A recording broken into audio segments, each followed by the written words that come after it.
this morning? Very good. Good. It's good to be here at Charlestown High, telling everybody to fill out the financial aid forms. Because if you don't fill out the form, you can't get any money, can't get any help. So you fill out your form? All right. So have you logged in yet? So students get lots and lots of support in filling out the forms. As you just saw in this room, it's a whole group of students. They've got 2 teachers standing there over their shoulders, helping them go through the forms. I even helped a little bit myself, trying to help and make sure the students understand the importance of filling out these forms and that there will be support for them in doing it.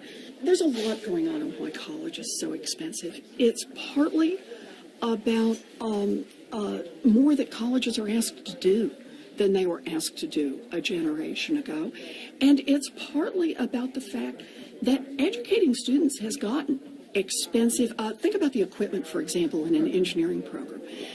The kinds of things that kids are going to be asked to go out and do requires them in class to do hands-on work with very sophisticated equipment, very sophisticated and expensive machinery.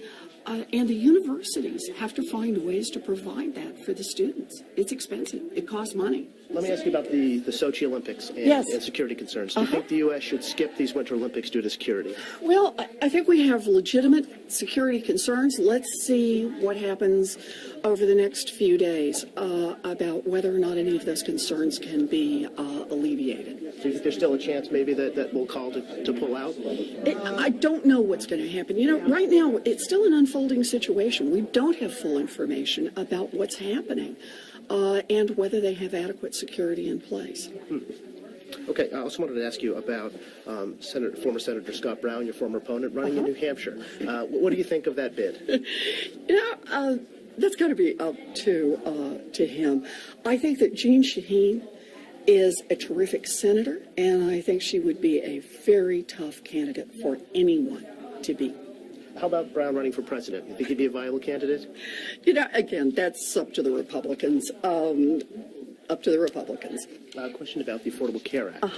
Any existing concerns about some of the failures regarding the website and how it seemed to affect a system that was working quite fine here in Massachusetts? Well, of course we're concerned. It's clear that there really were problems with launching the website. The good news is, ultimately, what they're trying to do with the Affordable Care Act works. And large parts of it work without a website.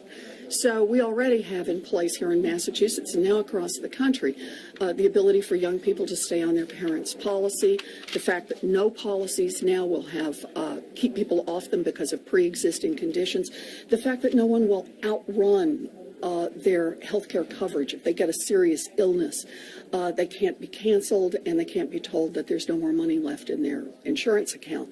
So there are good things that are happening from the Affordable Care Act. It's a bumpy takeoff on it. Did you get a lot of complaints from constituents about the Affordable Care Act? We got some. And look, one complaint is one too many.